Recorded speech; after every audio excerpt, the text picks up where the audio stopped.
Friends, welcome back to my YouTube channel. അപ്പോൾ തമ്പനയിൽ പറഞ്ഞ പോലെ തന്നെ ഞങ്ങൾ ഇവിടുത്തെ എൻ്റെ രണ്ട് കുട്ടികളും തമ്മിലുള്ള പ്രായ വ്യത്യാസം ബന്ധപ്പെടുത്തി കുറച്ച് കാര്യങ്ങളാണ് ഞാൻ പറയാമെന്ന് വിചാരിക്കുന്നത് കേട്ടോ. നേരത്തെ ഡെലിവറി സ്റ്റോറിക്കകത്തൊക്കെ പറഞ്ഞിട്ടുണ്ട്, ഞങ്ങൾ 1 ഇയർ പ്ലാൻ ചെയ്തിട്ടാണ് ഫസ്റ്റ് പ്രഗ്നൻസിയും അതുപോലെ മോള് ജനിക്കുന്നത്. അപ്പോൾ സെക്കൻഡ് പ്രഗ്നൻസി എന്ന് പറഞ്ഞാൽ ഒട്ടും എക്സ്പെക്ട് ചെയ്യാത്തൊരു കാര്യമായിരുന്നു കേട്ടോ. എൻ്റെ ഒരു പ്ലാൻ എന്ന് പറഞ്ഞാൽ, കല്യാണം കഴിക്കുന്നതിന് മുമ്പ് എൻ്റെ ഒരു പ്ലാൻ എന്ന് പറഞ്ഞാൽ, ഒരു കല്യാണം കഴിച്ചൊരു 3 വർഷത്തിനകം ഒരു ജോലി കയറുക, അങ്ങനെയൊക്കെ ആയിരുന്നു എൻ്റെ ഒരു പ്ലാൻ. നമ്മൾ പറയത്തില്ലേ, നമ്മൾ പ്ലാൻ ചെയ്യുന്നത് വേറെ, ദൈവം വിധിക്കുന്നത് വേറെയാണ്. അങ്ങനെ ഒരു വിധിയായിരുന്നു ഞങ്ങളുടെ കാര്യത്തിൽ വന്നത് കേട്ടോ. അപ്പോൾ ഞാൻ ഒരു 3 വർഷം ആകുമ്പോഴത്തേനും ജോലിക്ക് കയറണം എന്നുള്ളൊരു ഇതോടെ PSC പഠനം അങ്ങനെ കാര്യങ്ങളൊക്കെ, കുഞ്ഞിനെ മോളെ പ്രഗ്നന്റ് ആയ സമയത്ത് PSC പഠനം അങ്ങനെ കാര്യങ്ങളൊക്കെ ചെയ്യുന്നുണ്ടായിരുന്നു. അതുപോലെ കൊറോണ ടൈമിലൊക്കെ ആയിരുന്നെങ്കിൽ ഓൺലൈൻ ക്ലാസ്സും കാര്യങ്ങളൊക്കെ അറ്റൻഡ് ചെയ്യുന്നുണ്ടായിരുന്നു കേട്ടോ. അങ്ങനെ പെട്ടെന്ന് മോളുടെ ഫസ്റ്റ് ബർത്ത്ഡേ കഴിഞ്ഞിട്ട് ഒരു 2 മാസം കഴിഞ്ഞപ്പോഴാണ് കേട്ടോ ഞാൻ സെക്കൻഡ് പ്രഗ്നന്റ് ആണെന്ന് അറിയുന്നത്. കാരണം ഞങ്ങൾ നനച്ചിരിക്കാത്തൊരു കാര്യമായിരുന്നു. എനിക്കാണെങ്കിൽ മറ്റേ ആ കാർഡ് ടെസ്റ്റ് ചെയ്തപ്പോൾ പോലും ഒരു വിശ്വാസം ഉണ്ടായിരുന്നില്ല പ്രഗ്നന്റ് ആയി എന്നുള്ളത് കേട്ടോ. കാരണം നമ്മൾ ഒരു ഒട്ടും എക്സ്പെക്ട് ചെയ്യാത്തൊരു കാര്യമായിപ്പോയി. അപ്പം പിന്നെ അത് അവതരിപ്പിക്കാനാണെങ്കിൽ ഞങ്ങളുടെ ലൈഫിൽ എപ്പോഴും ഒരു ടേണായിട്ട് നിൽക്കുന്ന ചേട്ടനെയാണ് ഏർപ്പാടാക്കിയത്, വീട്ടിലറിയിക്കാൻ പോലും. കാരണം അത്രയും മടിയായിരുന്നു. മോൾക്ക് 1 വയസ്സ് കഴിഞ്ഞിട്ടേ ഉള്ളൂ. അപ്പം സെക്കൻഡ് അങ്ങനെയാണെങ്കിൽ ഇങ്ങനെ ഫ്യൂച്ചറൊക്കെ ഇങ്ങനെ പ്ലാൻ ചെയ്യുന്ന സമയം, ഫ്യൂച്ചർ മീൻസ് ഞാൻ പറഞ്ഞില്ല 3 വർഷം കൊണ്ട് ജോലി നേടണം അങ്ങനെയൊക്കെയുള്ള മനസ്സിലൊരു കുറേ പ്ലാനുകളും കാര്യങ്ങളൊക്കെ നടന്നപ്പോഴാണ് സെക്കൻഡ് പ്രഗ്നന്റ് ആവുന്നത്. അപ്പോൾ രണ്ടാമത് പ്രഗ്നന്റ് അപ്പോൾ എനിക്ക് ഭയങ്കര അക്സെപ്റ്റ് ചെയ്യാൻ ഭയങ്കര ഫസ്റ്റ് കാര്യം അതാണ് കേട്ടോ. നമ്മൾ അക്സെപ്റ്റ് ചെയ്യാന്നുള്ളതാണ് ഫസ്റ്റ് കാര്യം. കാരണം എനിക്ക് അക്സെപ്റ്റ് ചെയ്യാൻ ഭയങ്കര മടിയായിരുന്നു, ഭയങ്കര വിഷമമായിരുന്നു. ഒന്നാമത് മോള് പ്രായം ഈ പറയുന്ന പോലെ സിബ്ലിങ്സ് തമ്മിൽ അത്ര വ്യത്യാസം വരിക, ആകെ 2 വയസ്സിന് കുഞ്ഞയച്ച് കഴിഞ്ഞാൽ 2 വയസ്സിനുള്ള വ്യത്യാസമല്ലേ ഉള്ളൂ. അപ്പൊ ഇവള് ഫീഡ് ചെയ്യുന്ന സമയം, ഇവള് പാലുടി നിർത്തിയിട്ടില്ല, ഫീഡ് ചെയ്യുന്ന സമയമാണ്. എങ്ങനെയാണ് മോടെ കാര്യങ്ങളൊക്കെ എങ്ങനെയാന്ന്, എനിക്ക് ഫസ്റ്റ് പ്രഗ്നൻസി ഫുള്ള് 2-3-4 മാസം ഫുള്ള് ക്ഷീണമായിരുന്നു കേട്ടോ. അപ്പം ഈ മോളെ വെച്ചിട്ട് എനിക്ക് അങ്ങനെ ക്ഷീണിച്ചിരിക്കാൻ പറ്റുമോ, അങ്ങനെയുള്ള കാര്യങ്ങളൊക്കെ എനിക്ക് ഭയങ്കര വിഷമമായിരുന്നു. എനിക്ക് ഭയങ്കര അക്സെപ്റ്റ് ചെയ്യാൻ ഭയങ്കര ബുദ്ധിമുട്ടായിരുന്നു. അപ്പോൾ എല്ലാവരോടും പറയാനും ബുദ്ധിമുട്ടായിരുന്നു. അതുകൊണ്ട് പിന്നെ ചേട്ടനോട് പറഞ്ഞു, ചേട്ടനാണ് എല്ലാവരെയും അറിയിച്ചതും കാര്യങ്ങളൊക്കെ. പിന്നെ എല്ലാവരും അറിഞ്ഞ് പ്രഗ്നൻ്റ് ആയി കഴിഞ്ഞ് പിന്നെ ഞങ്ങൾ ഫസ്റ്റ് ഞാൻ എൻ്റെ സെക്കൻഡ് ഡെലിവറി സ്റ്റോറിക്കകത്ത് പറഞ്ഞിട്ടുണ്ട്, ഞങ്ങളിത് വേണോ വേണ്ടായോ എന്നൊക്കെ വിചാരിച്ചിട്ടാണ് ഹോസ്പിറ്റലിൽ പോകുന്നത്. അപ്പോൾ അവിടെ പോയിട്ട് ഒരു സിസ്റ്റർ ആയിരുന്നു കേട്ടോ. അപ്പോൾ സിസ്റ്ററാണ് എന്നോട് പറഞ്ഞത്, സിസ്റ്റർ പറഞ്ഞു 4 മാസം ഇപ്പം ഫസ്റ്റ് ഡെലിവറി കഴിഞ്ഞ് 4 മാസമൊക്കെ ആയിട്ട് പ്രഗ്നൻ്റ് ആയിട്ട് വന്നവരുണ്ട്. ഇപ്പം നിങ്ങൾ എന്തായാലും 1 വയസ്സൊക്കെ കഴിഞ്ഞില്ലേ കുഞ്ഞിന്, പിന്നെ നിങ്ങൾ എന്തിനാണ് പിന്നെ ഫീഡ് ചെയ്യുന്നത് കാര്യം ചോദിച്ചപ്പോൾ പറഞ്ഞു, ഫീഡ് ചെയ്യാൻ നിങ്ങൾക്ക്, എനിക്ക് അല്ലാതെ ആരോഗ്യ പ്രശ്നങ്ങളൊന്നും ഇല്ല സെക്കൻഡ് പ്രഗ്നൻസി ടൈമിൽ. അപ്പം പിന്നെ ഫീഡ് ചെയ്യുന്നത് നിങ്ങളിഷ്ടമാണ്, ഫീഡ് എത്ര ഒരു 5, 6, 7 മാസമൊക്കെ വേണമെങ്കിലും ഫീഡ് ചെയ്യാന്നൊക്കെ പറഞ്ഞു.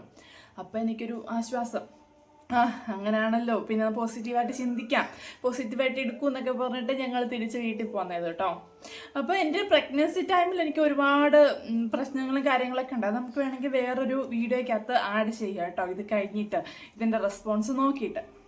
പിന്നെ മക്കളുടെ പ്രായ വ്യത്യാസം എന്ന് പറഞ്ഞാൽ 2 വയസ്സും 2 മാസം ആണ് കേട്ടോ പ്രായ വ്യത്യാസം. മോക്കിപ്പം ഏപ്രിൽ ആയപ്പോൾ 4 വയസ്സായി, മോനാണെങ്കിൽ ഫെബ്രുവരി ആയപ്പം 2 വയസ്സായി. മനസ്സിലായല്ലോ, ഫെബ്രുവരി, മാർച്ച്, ഏപ്രിൽ 2 മാസം, 2 വയസ്സും 2 മാസമാണ് കേട്ടോ ഇവർ തമ്മിലുള്ള വ്യത്യാസം.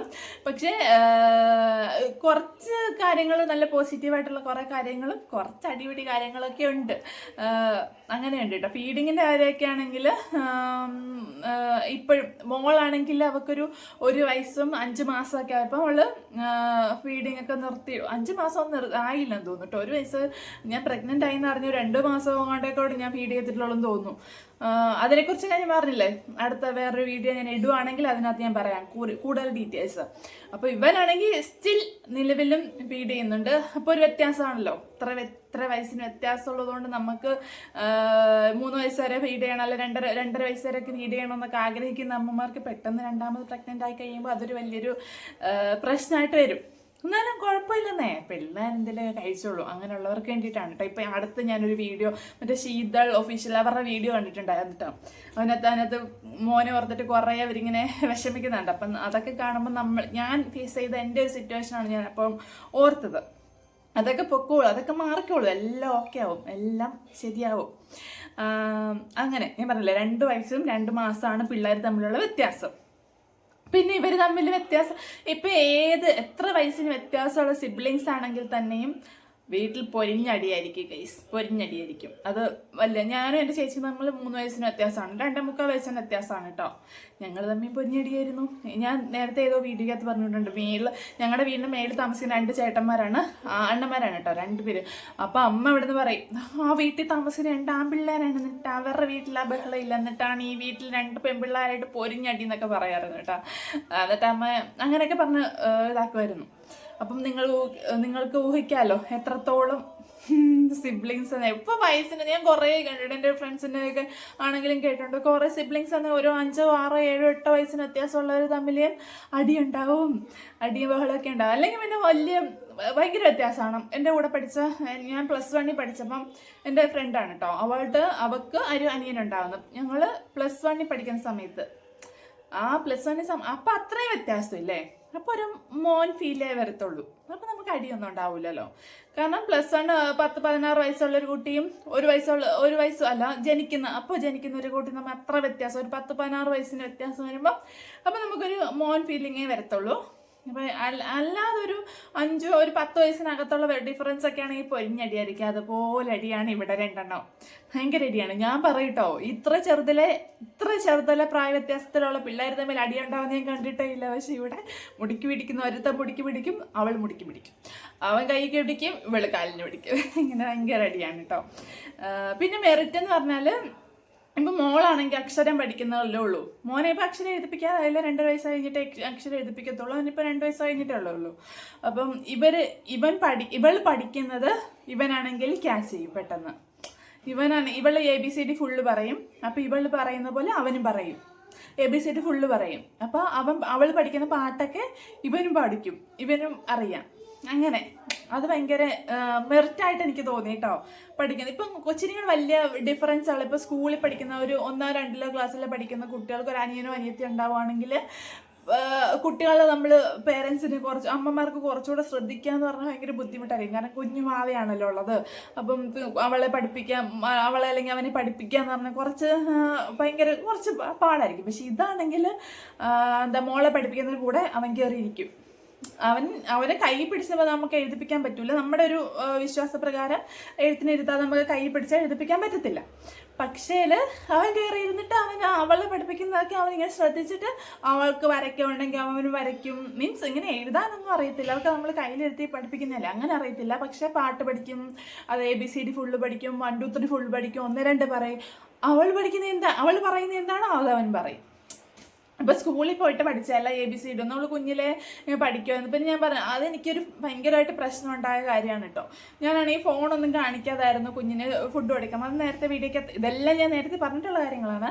അപ്പോൾ ഫോണൊന്നും കാണിക്കാതായിരുന്നു മോക്ക് ഫുഡ് കൊടുത്തോണ്ടിരുന്നത്. പെട്ടെന്ന് പ്രഗ്നൻ്റ് ആയി കഴിഞ്ഞപ്പോൾ എനിക്ക് ഫുള്ള് ഒന്നും ചെയ്യാൻ പറ്റാത്ത അവസ്ഥയാണ്. കാരണം എനിക്ക് ഫുള്ള് ക്ഷീണമാണെന്ന് പറഞ്ഞോട്ട് കിടക്കാൻ പറ്റൂല, മോളുടെ കാര്യം നോക്കണം. അവളിങ്ങനെ കുഞ്ഞുങ്ങളെല്ലാം അങ്ങനെയാണ്, അങ്ങനെ ചാടി നടക്കും, പുറകെ ഫുഡ് കൊടുക്കണം, അങ്ങനെയൊക്കെ, അല്ലെങ്കിൽ കഥ പറയണം, അതൊന്ന് കാണിച്ചു കൊടുക്കണം. അപ്പം എനിക്ക് ഭയങ്കര പറ്റാത്ത സമയത്താണ് ഞാൻ ഈ ഫോണൊക്കെ കാണിച്ചു തുടങ്ങിയത്.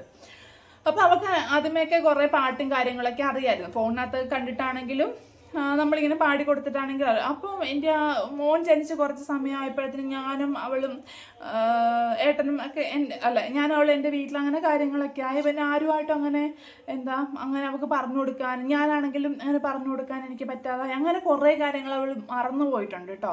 അവൾ പണ്ട് പഠിച്ച കുറേ പാട്ടുകൾ മറന്നു. പിന്നെ നമ്മൾ റിയലൈസ് ചെയ്യുന്നത് കുറച്ച് ഇങ്ങോട്ട് എത്തിയപ്പോഴായിരിക്കും. മീൻസ് ഇപ്പം ഈ സ്കൂളിലൊക്കെ പഠിക്കാൻ അംഗനവാടിയിലൊക്കെ പോയി തുടങ്ങിയപ്പോൾ അയ്യോ അന്ന് പഠിച്ചല്ലേ മോളെ നീ, അല്ലെങ്കിൽ അന്ന് മോളിത് മൊത്തം പാടുമായിരുന്നല്ലോ എന്നൊക്കെ ഞാനിപ്പം ഭയങ്കര വിഷമത്തോടെ ഓർക്കുന്നുണ്ട് കേട്ടോ. അപ്പം വീണ്ടും അത് പക്ഷേ നമ്മളൊന്ന് സപ്പോർട്ട് കൊടുത്തു കഴിഞ്ഞാൽ അവളതൊക്കെ ഓർക്കും. കാരണം അന്ന് പഠിച്ചതാണ് കുഞ്ഞിലെ എന്ന് പറഞ്ഞാൽ തീരെ കുഞ്ഞിലെ 1 വയസ്സ് 1.5 വയസ്സ് അങ്ങനെ സംസാരിക്കാനല്ലെങ്കിൽ പറയാനുള്ള നമ്മൾ നേരത്തെ സംസാരിച്ചു തുടങ്ങിയ ഒരു കുട്ടിയാണ്.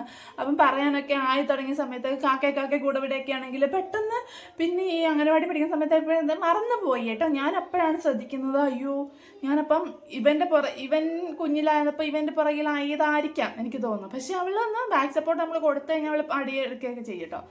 അതേപോലെ തന്നെ ഇവനും ഇവർക്ക് എന്ത് പറഞ്ഞു കൊടുക്കുന്നോ അതൊക്കെ ഭയങ്കരമായിട്ടും പഠിക്കുന്നുണ്ട്. അതൊരു മെറിറ്റാണ് കേട്ടോ. ഇവർ തമ്മിൽ വലിയ ഏജ് ഡിഫറൻസ് ഇല്ലാത്തതിൻ്റെ ഒരു മെറിറ്റായിട്ട് എനിക്ക് തോന്നുന്നു. അതുപോലെ തന്നെ ഈ പിള്ളേരുടെ ക്യാരക്ടർ തമ്മിൽ നല്ല വ്യത്യാസമുണ്ട്. കാരണം മോളാണെങ്കിൽ അടങ്ങിയിരിക്കാത്തൊരു മീൻസ് നമ്മൾ എവിടെ പോയാലും അവൾ അടങ്ങിയിരിക്കൂല. അവളിങ്ങനെ ഓടിക്കൊണ്ടിരിക്കും, കുരുത്തക്കേടൊന്നും കാണിക്കൂല കേട്ടോ. ഇങ്ങനെ ഓടും, അവൾ എന്തെങ്കിലുമൊക്കെ ചെയ്യും. അങ്ങനെ അവൾക്ക് ഇരിക്കാനേ പറ്റൂല, ഫുള്ള് നടക്കണം, ഇരിക്കണം, ഓടണം, അങ്ങനെയൊക്കെയായിരുന്നു. എൻ്റെ സ്റ്റോറേജ് സ്പേസ് ഒന്ന് തീർന്നു പോയി, അതാണ് ഞാൻ പിന്നെ ഓക്കെ ആക്കാൻ വേണ്ടി പറയാൻ കേട്ടോ. അപ്പോൾ അവളിങ്ങനെ അടങ്ങിയിരിക്കാത്തൊരു മീൻസ് അവളുടെ പുറകിൽ ഇങ്ങനെ നടക്കണം, നമ്മൾ ഇവിടെ അങ്ങനെ അടങ്ങിയിരിക്കാന്ന് പറഞ്ഞു. പക്ഷേ ഒരു ഇതില്ല. പിന്നെ അവളാണെങ്കിൽ പെട്ടെന്ന് കുറച്ച് ഇതാണെങ്കിൽ പെട്ടെന്നുള്ള ആൾക്കാരായിട്ട് മിങ്കിളാവും കേട്ടോ. ആദ്യമൊക്കെ ഒരു വയസ്സിന് മുമ്പൊക്കെ ആണെങ്കിൽ എല്ലാവരുടെ അടുത്ത് പോകാൻ കുറച്ച് ബുദ്ധിമുട്ടും കാര്യങ്ങൾ, തീരെ ചെറുതിലൊക്കെ എളുപ്പം എല്ലാവരുടെ അടുത്ത് ചെല്ലും. ഒരു വയസ്സ് ആ സമയത്തൊക്കെ ആണെങ്കിൽ ആരുടെ അടുത്ത് ചെല്ലത്തില്ലായിരുന്നു. പക്ഷെ പിന്നെ അങ്ങോട്ട് എല്ലാവരുടെ അടുത്ത് മിങ്കിളാവും കേട്ടോ പെട്ടെന്ന്. പക്ഷെ കാശ് നേരെ തിരിച്ചാണ്. ക്യാരക്ടർ കാശ് ഭയങ്കര കുരുത്തക്കേടാണ്. ഗെയ്സ്, കുരുത്തക്കേട്, ഭയങ്കര കുരുത്തക്കേടാണ്. അടങ്ങിയിരിക്കുന്നവർ ആരെങ്കിലും അറിയാത്തവരുടെ അടുത്ത് ചെല്ലുമ്പോഴും അല്ലെങ്കിൽ അറിയാൻ വയ്യാത്തൊരു അറ്റ്മോസ്ഫിയറിൽ പോകുമ്പോൾ അവൻ അടങ്ങിയിരിക്കും. മോള് വരെ തിരിച്ചായിരുന്നു. അവളിങ്ങനെ അടുത്ത് ഇറങ്ങി നടക്കുന്ന ഒരു പ്രകൃതമാണ് കേട്ടോ. അപ്പോൾ നമുക്ക് പുറകെ നടക്കാൻ മാത്രം മതി. അവളങ്ങനെ കുരുത്തക്കേടായിട്ടൊന്നും കാണിക്കൂല. എന്തെങ്കിലും എടുത്ത് വായിടുക അല്ലെങ്കിൽ എന്തെങ്കിലും എടുത്ത് അങ്ങനെ ഇടുക ഒന്നും ചെയ്യൂല കേട്ടോ. അങ്ങനെയൊന്നും ചെയ്തിട്ടില്ല കേട്ടോ. പക്ഷെ കാശ് നേരെ തിരിച്ച്, കാശ് നമ്മൾ അടുത്ത് നിപ്പം ഉണ്ടാവും. പക്ഷെ നമ്മുടെ ശ്രദ്ധ എപ്പോഴും അവൻ്റെ മേലിലുണ്ടാവണം. കാരണം കണ്ണ് തെറ്റിയ കുരുത്തക്കേട് കാണിക്കും. അങ്ങനെ ഒരു ക്യാരക്ടറാണ് കേട്ടോ. രണ്ടുപേരും തമ്മിൽ നല്ല ഡിഫറൻസ് ആണ് ക്യാരക്ടറിൽ. പക്ഷെ അവനാണെങ്കിൽ ഭയങ്കര സൈലന്റ് മോഡിലാണ്. ഞാൻ പറയാം ഏട്ടൻ്റെ ക്യാരക്ടർ. പക്ഷെ ഇപ്പൊ വന്ന് കുറച്ചൊക്കെ മാറ്റം വരുന്നുണ്ടെന്ന് തോന്നുന്നു. പക്ഷെ കുരുത്തക്കേടിനൊരു കുറവില്ല. അതാണ് കേട്ടോ. ചിലവരൊക്കെ പറയും ആൺകുട്ടികളായതുകൊണ്ട് കുറച്ച് കുരുത്തക്കേട് കൂടും. ഞാൻ തന്നെ പറയട്ടോ, ആൺകുട്ടികളായതുകൊണ്ട് കുറച്ച് കുരുത്തക്കേട് കൂടുതലാണെന്ന്. അറിയില്ല ആൺകുട്ടി ആയതുകൊണ്ടാണോ എനിക്ക് അറിഞ്ഞൂടാ. നമുക്ക് എന്തായാലും മൂത്ത ആൾ അത്രയും കുരുത്തക്കേടില്ലായിരുന്നു. പക്ഷെ ഇളയാൾ നല്ല കുരുത്തക്കേടാണ്. അങ്ങനെ പിന്നെ രണ്ടുപേരും ഏട്ടനുമായിട്ടാണ് കേട്ടോ കൂടുതലും കമ്പനി. എനിക്ക് തോന്നുന്നു ഞാൻ കുറച്ച് വഴക്ക് പറഞ്ഞ് കുറച്ച് സ്ട്രിക്റ്റ് അമ്മയാണ്, സ്ട്രിക്റ്റ് മദർ. അതുകൊണ്ട് എനിക്ക് തോന്നുന്നു അതുകൊണ്ടാവും പിള്ളേർ രണ്ടുപേരും ഏട്ടനുമായിട്ടാണ് കുറച്ച് കൂടുതൽ കമ്പനി. പക്ഷെ ഒരു കാര്യം നോട്ട് ചെയ്യാനാണെങ്കിൽ ഇപ്പം കിടക്കാന്ന് വെച്ചോ, കിടക്കാനായി രാത്രിയാകുമ്പോൾ മോളാണെങ്കിൽ ഏട്ടൻ്റെ കൂടെ വന്ന് കിടക്കും. പക്ഷെ കാശിയാണെങ്കിൽ ഞാൻ ആ അടുക്കളയിൽ നിന്ന് ഞാൻ പാത്രം എല്ലാം കഴിയുന്നിടം വരെ അവൻ ഇങ്ങനെ വന്നിട്ട് ഇങ്ങനെ കാവലിരിക്കും. എനിക്ക് ചിലപ്പം ഫീഡ് ചെയ്തിട്ട് ഉറങ്ങാൻ വേണ്ടിയിട്ട് അതാണോ അവൻ്റെ ചിന്ത, അതോ അല്ലെങ്കിൽ ചില ദിവസങ്ങളിൽ ഏട്ടൻ്റെ കൂടെ നല്ല ഉറക്കം വരുന്ന ദിവസമാണെങ്കിൽ കിടക്കുമ്പോഴേ ഉറങ്ങിപ്പോട്ടെ ഏട്ടൻ്റെ കൂടെ. അല്ലെങ്കിൽ അവനാണെങ്കിൽ ഇങ്ങനെ ഇപ്പം 2-3 ദിവസമായിട്ട് ഞാൻ അടുപ്പിച്ച് ശ്രദ്ധിക്കാം. ഞാനിപ്പോൾ ഏട്ടനോട് പറയൂട്ടോ, ഏട്ടന് കാണുവാണല്ലോ. അപ്പം ഞാൻ ഇപ്പം 2-3 ദിവസമായിട്ട് അടുപ്പിച്ച് ഞാൻ ശ്രദ്ധിക്കുന്നൊരു കാര്യം, അവൻ ഇങ്ങനെ കാത്തിരിക്കും. കാത്തിങ്ങനെ നിൽക്കും. ഞാനിത് ചെയ്ത് കഴിയുന്നിടം വരെ അവൻ ചിലപ്പോൾ ഞാൻ കുറേ താമസിക്കും, 10:30 ആവും കേട്ടോ. അവനൊരു 10 മണി മുതൽ ആ ഒരു നിപ്പ് നിന്ന് അടുക്കളയിൽ ഇങ്ങനെ മാറി ചുറ്റിപ്പറ്റി ഞാനാണെങ്കിൽ വെള്ളം എടുത്ത് കൊടുക്കും, അവനിവിടെ കൊണ്ടുവെക്കും, പിന്നെ തിരിച്ചു വരും. പിന്നെ ഞാൻ എന്തെങ്കിലും ഡൈനിങ് ടേബിൾ എന്തെങ്കിലും ഇരിപ്പുണ്ടെങ്കിൽ കപ്പ് എടുത്തോണ്ട് വന്നു അവന് എല്ലാം എടുത്തോണ്ട് വന്നതിനെ സഹായിക്കും. പെട്ടെന്ന് തീർക്കാൻ വേണ്ടിയിട്ട് ഇങ്ങനെ നോക്കിയിരിക്കും കേട്ടോ. പിന്നെ ഒരു ലാസ്റ്റ് സഹി കേട്ടിട്ട് അമ്മേ വാ എന്നൊക്കെ വിളിക്കുകയൊക്കെ ചെയ്യും. എന്നിട്ട് ഞാൻ എന്ത് ചെയ്തു, ഞാൻ ആ അടുക്കളയിലെ പാത്രങ്ങളെല്ലാം കഴുകി അടിച്ചു വരാണെങ്കിൽ അതൊക്കെ വാരി കഴിഞ്ഞിട്ട് പിന്നെ ഞാൻ ലൈറ്റ് ഓഫ് ആക്കി അവൻ്റെ കൂടെ വരണം. ഞാൻ അതുവരെ അവൻ എനിക്ക് കാവലിരിക്കും കേട്ടോ. പക്ഷെ മോൾ അങ്ങനൊന്നും ചെയ്തിട്ടില്ല. മോളാണെങ്കിൽ അങ്ങനൊന്നും നിന്നിട്ടില്ല കേട്ടോ. രണ്ടുപേരും അവന് എന്നായിട്ടായിരുന്നു ഭയങ്കര കമ്പനി. പക്ഷെ എനിക്ക് തോന്നുന്നു ഞാൻ കുറച്ച് വഴക്കൊക്കെ പറയുന്നതുകൊണ്ട് ഏട്ടനുമായിട്ടാണ് കേട്ടോ കൂടുതലും. ഇപ്പോൾ വന്ന് ഏട്ടനായിട്ടാണ് രണ്ടുപേരും. ഏട്ടൻ്റെ ഈ കയ്യിൽ അവനും ഈ കയ്യിൽ അവളുമാണ് കിടക്കുന്നത്. കൈയിനക്കാൻ പറ്റാത്ത രീതിയിലാണ് കേട്ടോ ഏട്ടൻ. പക്ഷേ ഇങ്ങനെയുള്ള കാര്യങ്ങളൊക്കെ അവൻ എനിക്ക് ചെയ്യുമ്പോൾ എനിക്ക് ഭയങ്കര സന്തോഷം. അപ്പോൾ എന്നെ പോലെ പെട്ടെന്ന് നിനച്ചിരിക്കാതെ സെക്കൻഡ് പ്രഗ്നൻസി എളുപ്പമൊക്കെ ആയതാണെങ്കിൽ ഒന്ന് പേടിക്കണ്ട ഗൈസ്. എന്തിനാണ് വിഷമിക്കുന്നത്? രണ്ടുപേരും ഒന്നിച്ച് വളരട്ടെ, അതല്ലേ? ഒന്നിച്ച് വളരട്ടെ, എന്തൊരു സ്നേഹം നിൽക്കൂട്ടോ. മീൻസ് അവളാണെങ്കിൽ ഇപ്പം ഈ ഒരു പ്രായത്തിൽ ഞാൻ എൻ്റെ ഞാൻ ചേച്ചിന്ന് പോലും വിളിക്കാറില്ല കേട്ടോ. പക്ഷെ അവനാണെങ്കിൽ അവളുമായിട്ട് ഭയങ്കര അറ്റാച്ച്ഡാണ്. അവളെ ഒന്നും നമ്മൾ പറയാൻ സമ്മതിക്കില്ല. അവർ തമ്മിൽ അടിയുണ്ടാവും, കാര്യം ശരിയാണ്. പക്ഷെ ഞാനോ ഏട്ടനോ അവളെ എന്തെങ്കിലും വഴക്ക് പറഞ്ഞാൽ അവന് ഇങ്ങനെ ഞങ്ങളെ അവൻ തിരിച്ച് അടിക്കുകയും വഴക്ക് പറയും അങ്ങനെയൊക്കെ ചെയ്യും കേട്ടോ. അപ്പം നമ്മൾ വെറുതെ അവൻ എന്തെങ്കിലും റിയാക്ഷൻ അവിടെ അവൻ്റെ ഭാഗത്തുനിന്ന് എങ്ങനെയാണ് റിയാക്ഷൻ എന്നറിയാൻ വേണ്ടി നമ്മൾ വെറുതെ ഇടയ്ക്ക് ഇങ്ങനെ പറയും കേട്ടോ മോളെ. അപ്പോൾ അവൻ ഓടി വന്ന് നമ്മളെ അടിക്കും. കാരണം ഭയങ്കര സ്നേഹമാണ്, ഭയങ്കര എന്തോ ഒരു സ്നേഹം. രാവിലെ സ്കൂളിൽ പോകുന്ന സമയത്താണെങ്കിൽ കാശി ഇങ്ങനെ കാത്തിരിക്കും, ചേച്ചി വരുന്നില്ല, ചേച്ചി എന്താ സ്കൂളിൽ പോയിട്ട് വരാത്തേന്നൊക്കെ ചോദിച്ചുകൊണ്ട് ഇങ്ങനെ ഇരിക്കും വരുന്നവരെ. വന്നു കഴിഞ്ഞാൽ രണ്ടും കീരിയും പാമ്പ്. അപ്പം ഞാൻ വരുന്ന കഴിയുമ്പോൾ അവളോട് പറയും, എടി നിന്നെ കാത്തിട്ടാ അവൻ ഇത്രയും നേരം നിന്നത് എന്ന് ഞാനിങ്ങനെ പറയും കേട്ടോ. പക്ഷെ ഞാനാണെങ്കിൽ എന്താ ചിലപ്പോൾ ഞാൻ വിചാരിക്കും ഞാൻ ഈ മോളോട് ഭയങ്കര വലിയൊരു കുട്ടീനോട് പെരുമാറുന്ന പോലെ ചിലപ്പോൾ പെരുമാറാറുണ്ട് കേട്ടോ. ഭയങ്കര അറിവുള്ള കുട്ടി അല്ലെങ്കിൽ കുറച്ചുകൂടെ മുതിർന്ന ഒരു കുട്ടിയോട് പെരുമാറും. പക്ഷെ അവൾക്ക് 4 വയസ്സേ ഉള്ളൂ എന്ന് ഞാൻ പിന്നെ കുറച്ച് കഴിയുമ്പോൾ റിയലൈസ് ചെയ്യും, 4 വയസ്സല്ലേ ഉള്ളൂ എന്ന്. പക്ഷെ ഞാനെന്തോ വലിയൊരു മെച്യൂർ ആയിട്ടുള്ളൊരു കുട്ടീനോട് പെരുമാറുന്ന പോലെയൊക്കെ പെരുമാറാറുണ്ട് കേട്ടോ അവളോട്. ചിലപ്പോൾ എനിക്ക് ഭയങ്കര സങ്കടം തോന്നും. മീൻസ് ഞാൻ ഇച്ചിരി വലിയ പിള്ളേരോട് പോലെ അവളും കുഞ്ഞല്ലേ എന്നുള്ള ചിന്ത പിന്നെ എനിക്ക് വരുന്നത്. കാരണം നമുക്ക് അങ്ങനെ ഒരു ഇതാവും. കാരണം ഇളയ ഒരാളൂടെ ഉള്ളപ്പം മൂത്ത ഒരാൾ കുറച്ചുകൂടെ വലിയ കുട്ടിയാ അല്ലെങ്കിൽ കുറച്ചുകൂടെ ഉത്തരവാദിത്തം ഒക്കെ ആവാം എന്നുള്ളൊരു ഇതാവും കേട്ടോ നമുക്ക്. എനിക്ക് അറിഞ്ഞൂടെ എല്ലാവർക്കും അങ്ങനെ ആവുന്നത്. എൻ്റെ ഒരു കാര്യമാണ് ഞാൻ നമ്മുടെ ലൈഫിലെ ഒരു കാര്യമാണ് ഞാൻ പറയുന്നത്. എനിക്ക് തോന്നുന്നു മോൻ്റെ ഈ പ്രായത്തിലൊക്കെ അവൻ ഇപ്പം 2 വയസ്സായി, ഈ പ്രായത്തിലൊക്കെ മോൾ തന്നെത്താൻ നടക്കുകയും അല്ലെങ്കിൽ അവളെ എടുക്കുകയേ വേണ്ട നമ്മൾ എവിടെ പോയാലും കേട്ടോ. ഒരു ബുദ്ധിമുട്ടും പ്രഗ്നൻ്റ് സമയത്ത് ആകെ ഉള്ളത് ഇങ്ങനെ കഴിക്കാൻ വേണ്ടിയുള്ള ഓട്ടം എന്നല്ലാതെ അവളെ കൊണ്ട് നമുക്ക് എവിടെ എടുത്തോണ്ട് നടക്കണ്ട. അവളിങ്ങനെ നടക്കുകയൊക്കെ ചെയ്യും. നമ്മളിങ്ങനെ മനസ്സിലാക്കി, കുഞ്ഞാണെങ്കിലും 2 വയസ്സുള്ള കുഞ്ഞായിരുന്നെങ്കിലും നമ്മൾ കുറേ മനസ്സിലാക്കി പെരുമാറുന്ന പോലെ എനിക്ക് തോന്നിയിട്ടുണ്ട് കേട്ടോ. ഇപ്പോഴും അങ്ങനെ തന്നെ. ഇപ്പോഴും 4 വയസ്സുണ്ടെങ്കിൽ ഞാൻ ഈ പറയുന്ന പോലെ കുറച്ചുകൂടെ മെച്യൂറായിട്ട് അവൾ പെരുമാറാറുണ്ട് പല ഘട്ടത്തിലും. പിന്നെ ഇങ്ങനെയുള്ള കുഴപ്പമുണ്ട്. അവനാണെങ്കിൽ ഭയങ്കര അറ്റാച്ച്ഡ് ആണ് അവളുമായിട്ട്. അവൾ അത്രയും ഉണ്ടോയെന്ന് ചോദിച്ചാൽ എനിക്ക് അറിഞ്ഞൂടാ. കാരണം അവളിൽ അങ്ങനെ ഒരു അറ്റാച്ച്മെന്റ് ഞാൻ കണ്ടിട്ടില്ല. പക്ഷെ കാശിയാണെങ്കിൽ ഭയങ്കര അറ്റാച്ച്ഡ് ആണ്. അവൾ നമ്മളൊന്നും പറയാൻ സമ്മതിക്കൂല, ഒന്നും അടിക്കാൻ സമ്മതിക്കൂല, അങ്ങനെയൊക്കെയാണ് അവൻ ഭയങ്കര ചേച്ചി എന്നും പറഞ്ഞുകൊണ്ട് ഇങ്ങനെ നിൽക്കുന്ന ഒരാളാണ് കേട്ടോ. ചേച്ചി എന്നാണ് വിളിക്കുക, എപ്പോഴും അങ്ങനെയാണ് വിളിക്കുക. നമ്മൾ എത്ര കാലത്തോളം വിളിക്കും, എനിക്കൊന്നും നമ്മൾ ശീലിപ്പിക്കുന്നതിനനുസരിച്ചായിരിക്കും. ഇപ്പം ഞാൻ എൻ്റെ ചേച്ചീനെ ചേച്ചി എന്ന് വിളിക്കാമെന്ന് വീട്ടിൽ അങ്ങനെ നിർബന്ധം പിടിച്ചിട്ടുണ്ടാവില്ല. ഞാൻ വിളിച്ചിട്ടുണ്ട്, പക്ഷെ ഞാൻ സിന്ധു ചേച്ചി എന്നൊക്കെയായിരുന്നു കേട്ടോ വിളിക്കുന്നത്. പക്ഷേ ഇപ്പം എടി പൊടി എന്നൊക്കെയാണ് വിളിക്കാം. അങ്ങനെ സ്ട്രിക്റ്റ് ആയിട്ട് വീട്ടിലങ്ങനെ പറഞ്ഞ്. പക്ഷെ ഞാനാണെങ്കിൽ കുഞ്ഞിലെ മുതലേ ഇങ്ങനെ അവളെ ചേച്ചി ചേച്ചി ചേച്ചി ചേച്ചി എന്ന് വിളിച്ച് അവളെ ചേച്ചി എന്നാണ് വിളിക്കുക ഇപ്പം. അതുപോലെ തന്നെ മോള് വിളിക്കുന്നത് ബേബി എന്നാണ് കേട്ടോ. ഇപ്പം ബേബി ഞങ്ങളിങ്ങനെ കുഞ്ഞിലെ ചെറുതിലെ ബേബി എന്ന് കുഞ്ഞു ബേബി എന്നൊക്കെ വിളിച്ച് അല്ലെങ്കിൽ ബേബി എന്നൊക്കെ പറഞ്ഞ് അവള് സ്റ്റിൽ ബേബി എന്നാൾ വിളിക്കുക. സ്കൂളിൽ പോയിട്ട് എന്തെങ്കിലും അവിടെ ബുക്കിനകത്തേക്ക് ഇവനെ ഇപ്പം വരച്ചിട്ട് എടുത്തിട്ടിരിക്കേണ്ടായിരുന്നു. അപ്പം പോയി സ്കൂളിൽ പോയിട്ടാണ് പറയുന്നത് ബേബി ഉണ്ട്, ബേബിയാണ്, ബേബി അങ്ങനെയാണ് പറയാം. അപ്പം നേരത്തെയൊക്കെ ഏട്ടനൊക്കെ ആരെങ്കിലുമൊക്കെ തിരുത്താൻ ബേബി അല്ല അവൻ്റെ പേര് കാശിന്നൊക്കെയാന്ന് പറഞ്ഞ് തിരുത്താൻ നോക്കുമ്പോൾ ഞാൻ പറയാം വേണ്ട തിരുത്തണ്ട, അവൾ അങ്ങനെ വിളിക്കുന്നെങ്കിൽ അവൾ അങ്ങനെ വിളിക്കട്ടെ, അതാണ് എനിക്കും സന്തോഷം. അവള് വിളിയില്ലെങ്കിലും ഭയങ്കര ബേബി എന്നുള്ളൊരു ഇത് വരികയാണെങ്കിൽ അത് ഇവർ തമ്മിൽ എത്ര വ്യത്യാസം ഇല്ലെങ്കിൽ പോലും ഒരു കുഞ്ഞ് അനിയനായിട്ട് അവൾക്ക് എന്ന് മനസ്സിൽ അങ്ങനെ വരിക, ആ ഒരു വിളിയിലൂടെ വരുവാണെങ്കിൽ അത് ഏറ്റവും വലിയ കാര്യമല്ലേ. അപ്പം ഞാൻ പറയട്ടോ അവളെ തിരുത്തിയേ വേണ്ട, എനിക്കങ്ങനെയാണ് ഇഷ്ടം, അവൾക്ക് അങ്ങനെയാണ് ഇഷ്ടം, അവളങ്ങനെ വിളിച്ചോട്ടെ എന്ന്. അപ്പം ഇത്രയും ഞാൻ പറഞ്ഞ പോലെ ഇങ്ങനെ കുഞ്ഞുങ്ങൾക്ക് തമ്മിൽ വലിയ ഏജ് ഡിഫറൻസ് ഇല്ലെന്ന് പറഞ്ഞുകൊണ്ട് ആരും വിഷമിക്കൊന്നും വേണ്ട കേട്ടോ. കുറച്ച് പ്രയാസം കാര്യങ്ങൾ അതിപ്പം വലിയ പിള്ളേരാണെങ്കിൽ തമ്മിനെയും ഇപ്പം സ്കൂളിൽ പഠിക്കുന്ന പിള്ളേർക്ക് ഒരു കുഞ്ഞനിയത്തി വന്നു കഴിഞ്ഞാൽ പോലും അവിടെ നമുക്ക് അവരെ പഠിപ്പിക്കുന്ന സ്ട്രെസ്സ്, കുഞ്ഞിനെ നോക്കുന്ന സ്ട്രെസ്സ് അതൊക്കെ വരൂലേ. അതുപോലെ തന്നെയാണ് പഠിക്കാനൊന്നും പോകുന്നില്ലല്ലോ, അത് തന്നെ ആശ്വാസം. ഇപ്പം നമ്മൾ പഠനം ഒന്നും ശ്രദ്ധിക്കേണ്ടല്ലോ, കുഞ്ഞുങ്ങൾ അവരവിടെ നിന്ന് കളിക്കട്ടെ, അടുത്ത ആൾ വരട്ടെ, അത്രേ ഉള്ളൂ കേട്ടോ.